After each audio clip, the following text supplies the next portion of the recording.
Hi, I'm Dan at College of Creative Studies. We're working on a project for Seoul, Korea. We just want to show you some ideas to get your feedback.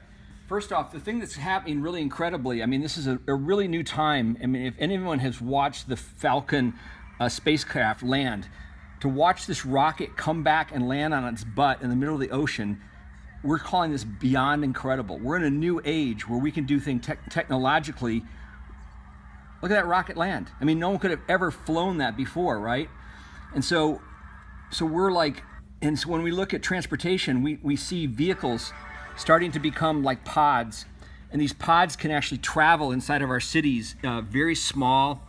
I'll make it bigger here. So basically, if you get in a bus, the bus just goes one way, but if you get in a pod, it goes to where you want to go.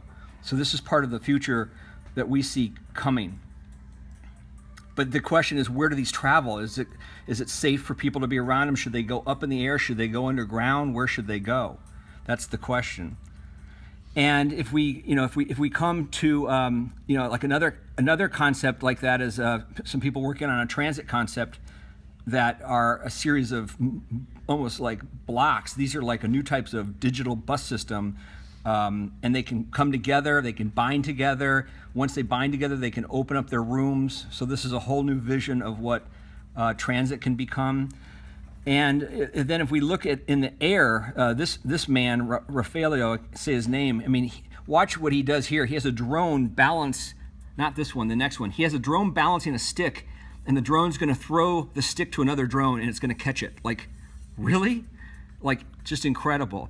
And then he also went on recently at a TED conference last year to have these little flying things, and watch these. He puts these things up like these little flying drones, and he puts a whole bunch of them up there, and they start flying together.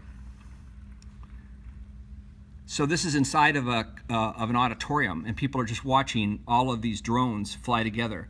So it's, again, beyond incredible. And then we have other people making things like high-speed walkways, where you're on one lane, you go a certain speed, and then you switch over to another speed. And real quickly, just to do a really quick search, there's a thing called drone taxi, and it's an idea from that people are working on now to basically have a little drone that can actually fly. Let's see if we can go right here to the drone taxi.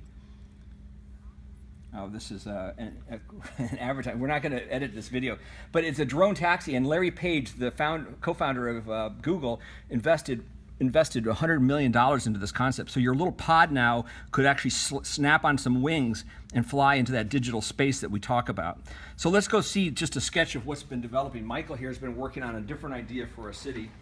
And tell us about it, Michael. So this is just a quick rough concept. I just threw some stuff together to kind of show a possibility of where we can go. So we've been researching Korea, and we've seen in Seoul, Korea, there are these large roads that take up a lot of space, and they're over congested. So what if we broke the street down and added a type of median, so a multi-level median where we're not breaking far into the ground and affecting the subways, but we're just adding a lower level where these pods can have a fast-moving transit system, all automated. These would be actually things people get in, they'd be designed. These are just representative right now. Exactly. These are just sphere kind of placeholders to show the way that they would move. And then above we bring more nature into the city. We have parks. We would have, this could possibly be one of those moving walkways we were looking at where people can get on, either like sit on a bench and move, or this bikes. Is not like putting stuff in the air. It's not like, clouding up the air above the buildings with PRT systems. This is down on the ground, or it could even be a slightly lower, but tell us more about it. Exactly. This might be a little bit high in this representation, wouldn't necessarily need to be this high, but just to kind of show the breakup of the levels. And this could possibly be where people can walk and enter. So you'd get in your pods, you would know your destination, and then on these slower outside lanes, the vehicles can merge in. I have color representation, so the darker the color could be a faster moving lane, and the lighter colors would be a slower merging lane to get in and out of this moving system.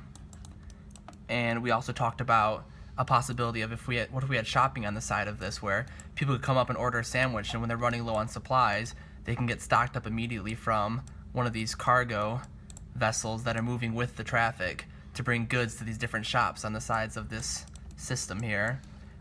And then why stop there with shop goods when people can move their goods? Let's say you're doing some shopping and you want to send your stuff home. You walk up to one of these pods, put your stuff in, and they move right in the flow with traffic, maybe even just slightly above with these purple boxes, and these would move goods right to your home for you, so you don't have to worry about carrying your luggage or your goods all day that you bought. So an hour drive through Seoul, Korea could go down to like a 6-minute trip. So this could be a really efficient system. And then why stop there? We were talking about the drone technology.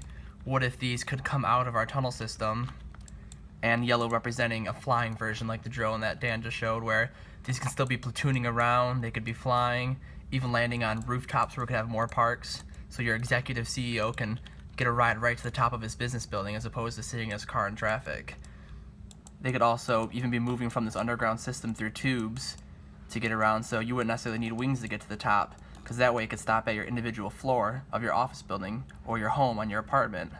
But either way, you could either land right on top or shoot right through the tube there, but these pods could be a system that could get you to any place you need to be in a very quick time without having to switch modes. And then for transitional, if we want to have cars in there too, there could be... Yep, so getting rid of the cars at the extreme end, on a end where, let's say we don't want to get rid of the cars right away, if I bring some cars in, let's say we still have cars on the outside of our design, we can still have walkways that can transfer people to this area.